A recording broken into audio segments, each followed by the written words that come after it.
Foundation जर काय आपण बांधू नाही शकलो चांगलं तर काहीच होत नाही आयुष्यात. इन शॉर्ट मी म्हणतो की जर काय आई वडिलांचे आणि घरचे जे मोठे माणसं असतात त्यांचे ब्लेसिंग नसतील तर गाडी काही पुढे जात नाही आयुष्यात. आपण जर का बघितलं तर 60s 70s मध्ये जी गोल्डची व्हॅल्यू होती आणि आज जी आहे, गोल्ड एक मेटल आहे, त्याची व्हॅल्यू एवढी अप्रिशिएट झालेली आहे. पण आपल्या बरोबर जे गोल्डन जनरेशन आहे त्यांची व्हॅल्यू आपण का नाही अप्रिशिएट करू शकतो.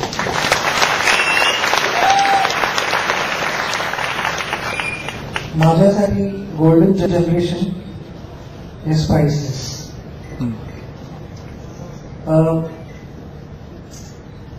मला अजूनही वाटतं की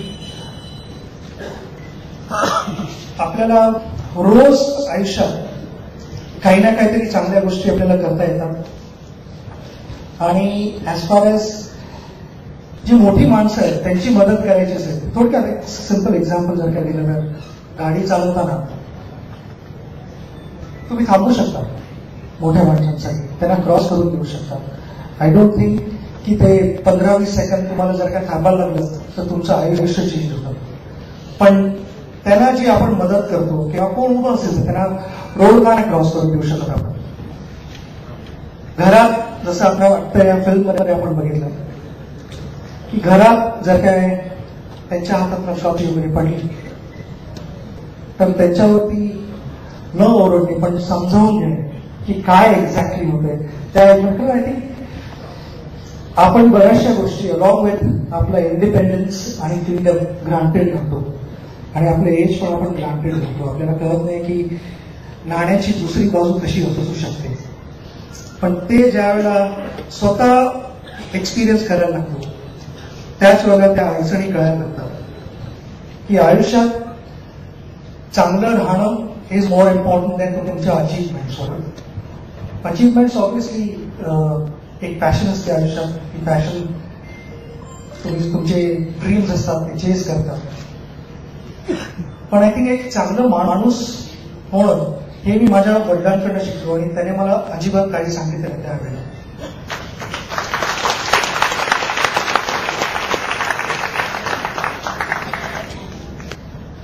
मला वाटतं ब्लेसिंग्स आणि गुड विशेस ने आयुष्यात तुम्ही पुढे जाता ही आपली संस्कृती आहे, आपण विसरायला नाही पाहिजे. बऱ्याच वेळेला आपले थॉट्स थोडे बदलले आहेत. ऑब्व्हियसली मी म्हणू शकतो की जे 1970 किंवा 80s मध्ये जसा विचार करायचे तसा आज लोक मी करत नाहीत विचार.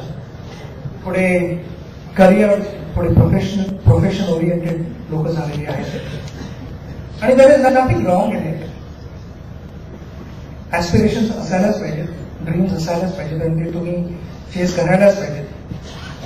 पण not at the cost of ज्याने तुम्हाला आयुष्यात उभं केलंय, फ्रीडम दिलंय, इंडिपेंडन्स दिलाय, त्यांना इग्नोर करू. मला वाटतं ज्या वेळेला इंडिपेंडन्स आणि इग्नोरन्सचं कॉम्बिनेशन येतं ते एक थोडं डेंजरस कॉम्बिनेशन असतं. इग्नोर अजिबात करू नका. मला वाटतं की this is where the race has begun.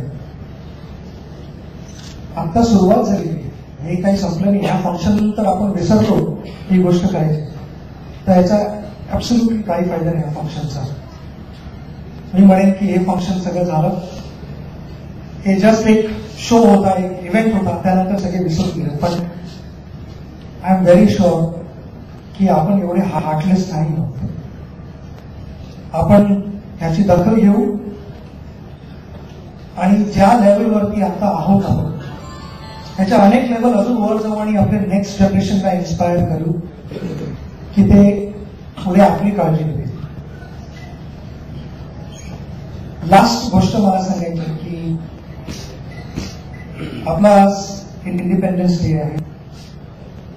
Please don't forget to take care of your loved ones and dear ones who looked after you when you were young, but now they depend on you. Take care of them.